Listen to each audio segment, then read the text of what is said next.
అందరికీ నమస్కారం. నా పేరు భార్గవ్. ఇప్పుడు మనం చర్చించబోయే అంశం అమెరికన్ ప్రెసిడెంట్ ట్రంప్ తాజాగా వార్తల్లో నిలుస్తూ ఉన్నారు. ఎందుకంటే ఆయన తీసుకున్న నిర్ణయాలన్నీ కూడా ఒక్కొక్కటిగా చాలా కలవరపాటు కలిగిస్తూ ఉన్నాయి ప్రపంచ దేశాలకి. ఎందుకు అంటే ప్రధానంగా ఆయన సుంకాలు విధించడంలో పరస్పర సుంకాలు అంటే నువ్వు ఏ దేశం అయితే వారికి ట్యాక్స్ విధిస్తుందో మేము కూడా అంతే రీతిలో ట్యాక్స్ విధిస్తామని చెప్పి ఆయన కఠినంగా వ్యవహరించడం, ప్రధానంగా భారతదేశం లాంటి దేశాల మీద అధిక ట్యాక్సులు విధించడం. ఎందుకంటే రిపబ్లికన్ పార్టీ కానీ ట్రంప్ కానీ చూసుకుంటే పూర్తిగా వారు అందరూ కూడా వ్యాపారాత్మకమైన ధోరణితో ఉంటారు. అంటే మన సంపన్న దేశం ఇతర దేశాల మీద కన్సంతో ఉండాలి అనే ఆలోచనతో ఉండే మనుషులు కారు రిపబ్లికన్ పార్టీ కానీ వాళ్ళ ఆశయాలు కానీ అంతే కూడా ప్రో బిజినెస్గా ఉంటుంది, అంటే బిజినెస్కి సపోర్టెడ్గా ఉంటుంది. సో వాళ్ళు తీసుకునే ప్రతి నిర్ణయం వెనక ఆర్థికపరమైన లబ్ధి అమెరికన్లకు జరగాలి అని ఉంటుంది.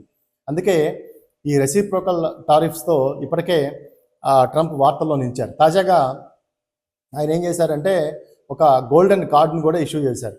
ఒక గోల్డెన్ కార్డు అంటే సిటిజన్షిప్ కావాలి అని అంటే ఒక గోల్డెన్ కార్డు $5 బిలియన్ పెట్టి కొనుక్కోవాలి. అంటే మన కరెన్సీలో సుమారుగా 44 కోట్ల పైమాట 44 కోట్లు కట్టేస్తే మీకు అమెరికన్ సిటిజన్షిప్ ఇస్తారు. కొన్ని ఫార్మాలిటీస్ ఉంటాయి, ఆ ఫార్మాలిటీస్ అన్ని ఫిలప్ చేస్తే మీరు ఆటోమేటిక్గా అమెరికన్ సిటిజన్ అయిపోవచ్చు. ఎందుకు ఉన్నపళంగా ఈ అమెరికన్ సిటిజన్షిప్ని తెర మీద తీసుకొచ్చారు అంటే ట్రంప్ ఏం చేశారు అంటే వారికి ఉన్న అప్పును తగ్గించడం. ఏ రీతిలో ఉంది సార్ అంటే $33 ట్రిలియన్ పైనే వాళ్ళకి అప్పులు ఉన్నాయి. సో ఆ అప్పును తగ్గించడం, అమెరికాని ఫస్ట్ చేయడం, అంటే మేక్ అమెరికా గ్రేట్ అగైన్. ఏ రంగంలోనైనా సరే అమెరికాని గ్రేట్ చేయడం, సొంత వ్యాపారస్తులను నిలబెట్టడం, అక్కడ వ్యాపారస్తులకు ఊతం ఇవ్వడం, ఎంటర్ప్రెన్యూర్షిప్ని ఇన్వెస్టర్లని ప్రపంచ దేశాల్లోని ఇన్వెస్టర్ని ఆకర్షించడం, అమెరికాలో గొప్ప రీతిన వ్యాపారాన్ని నిలబెట్టడం, ఇవన్నీ కూడా ట్రంప్ ఆశయాలు చెప్తున్నారు. అంటే ఏంటంటే మా అప్పులు మేము తగ్గించుకుంటాం, ఇతర దేశాలకు సహాయాలు తగ్గిస్తాం. రెండు, మా వ్యాపారవేత్తలు మా ఇన్వెస్టర్లు వీరందరూ కూడా బాగుండాలి. అదేవిధంగా ఇతర దేశాల నుంచి ధనికులు ఉంటే ధనికులు కూడా మేము అమెరికాకి ఆహ్వానించి వారితో పెట్టుబడులు పెట్టించి ఇన్వెస్ట్ చేయించి ఇక్కడ వ్యాపారాలను పెంచి పోషించి మా వారికి ఉద్యోగాలు ఇచ్చుకుంటాం, మేము అప్పుల నుంచి బయటపడతామని చెప్పి ఆయన చెప్తూ ఉన్నాడు. వాస్తవానికి ఇదంతా మంచిగానే కనిపిస్తుంది, కానీ ఎప్పుడైతే ఈ విధమైన పరస్పర సుంకాలు అంటే రెసిప్రోకల్ టారిఫ్స్ నువ్వు పెంచితే ఏమైంది అంటే ఇతర దేశాలు కూడా ఎక్కడ తక్కువ టారిఫ్లు ఉంటాయి, ఎక్కడ తక్కువ ట్యాక్స్లు ఉంటే ఆ దేశాలకు వెళ్ళిపోతాయి. భారతదేశం, చైనా వీరందరూ కూడా ఏంటంటే అమెరికాకి ఎక్స్పోర్ట్ చేసి డాలర్లు తెచ్చుకుంటూ ఉంటారు. కానీ ఇప్పుడు ఏం చేస్తారు, యూరోప్ కంట్రీస్కి ఎక్స్పోర్ట్ చేయడం మొదలు పెడతారు, అంతే కదా.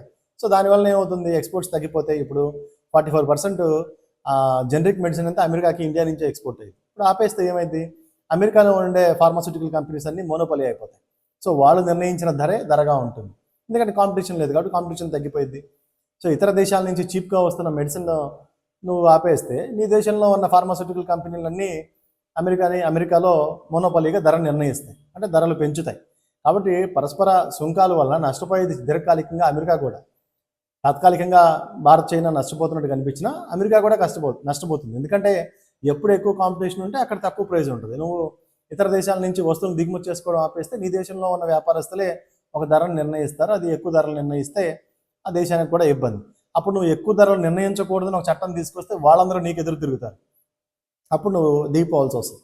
సో ఇవన్నీ బాధలు ఉన్నాయి. ఇప్పుడు తాజాగా ఈయన గోల్డెన్ కార్డు పెట్టి 44 కోట్లు పెట్టి కొనుక్కుంటే మీకు సిటిజన్షిప్ ఇస్తాము అని చెప్తున్నాను. సిటిజన్షిప్ను కూడా వ్యాపారాత్మక ధోరణితో చేస్తున్నాను, ఎందుకు ఫ్రీగా ఇవ్వాలి అని. సో ఇప్పటికే 1000 మంది కొన్నారు, ఇంకా దీన్ని ఒక 10 లక్షల మంది కొంటారు నాకు అంచనా. సో దానివల్ల ఏంటంటే ప్రపంచంలో ఉన్న ధనికులందరూ కూడా అమెరికా పౌరులు అవుతారు. సో అప్పుడు అమెరికాలో ఇన్వెస్ట్మెంట్లు పెట్టి మళ్ళీ దీన్ని కూడా ఒక వ్యాపారం చేయొచ్చు అనేది ఒక ఆలోచన. కానీ వాస్తవానికి ఏంటి అని అంటే మనం తీసుకునే ప్రతి నిర్ణయం వెనక వ్యాపారాత్మక ధోరణితో పాటు కొంత సామాజిక కోణం కూడా ఉండాలి. సో ఇప్పుడు వ్యాపారాత్మకంగానే ఉంటే ఇతర దేశాలు కూడా వ్యాపారాత్మకంగా ఆలోచించడం మొదలు పెడతాయి. అప్పుడు వాళ్ళకు అనుగుణంగా ఏ కంట్రీలు ఉంటే ఆ కంట్రీలకు వెళ్తాయి. ఫైనల్గా అమెరికా కూడా ఇబ్బంది పడింది ఈ నిర్ణయాలతో. కాబట్టి రిపబ్లికన్ పార్టీ కానీ ట్రంప్ కానీ నిర్ణయాలు, ఎకనామిక్ పాలసీస్ ఏమన్నాయో ఇవన్నీ కూడా చాలా విమర్శలకు దారితీస్తూ ఉన్నాయి. ప్రధానంగా ఇండియన్స్ టార్గెట్, అంటే ఎందుకంటే ఇండియన్స్ ఐటీ సెక్టర్లో బాగుంటారు. సో వాళ్ళందరూ కూడా ఎక్కడి నుంచో వచ్చి మన దేశంలో ఉండి మన దేశ ఉద్యోగాలు కొల్లగొట్టి ఐటీ కంపెనీలు పెట్టి డాలర్లు సంపాదిస్తూ ఉన్నారని ప్రధానంగా భారతీయులను టార్గెట్ చేసినట్టు కనిపిస్తూ ఉంది. ఎందుకంటే భారతీయ వస్తువుల మీద హెవీ ట్యాక్స్ని ఇంపోర్ట్ చేయడం కూడా చూస్తూ ఉంది. సరే చూద్దాం భవిష్యత్తులో ఏం జరుగుతుందో. మొత్తానికైతే ఎవరికైనా ఇంట్రెస్ట్ ఉంటే అన్ని డబ్బులు పెట్టి ఇప్పటికిప్పుడు 44 కోట్లు కట్టి సిటిజన్షిప్ తీసుకోవచ్చు. ఇది ఈరోజు టాపిక్. ఒక మంచి టాపిక్తో మళ్ళీ కలుసుకుందాం. అంతవరకు సెలవు. నమస్కారం.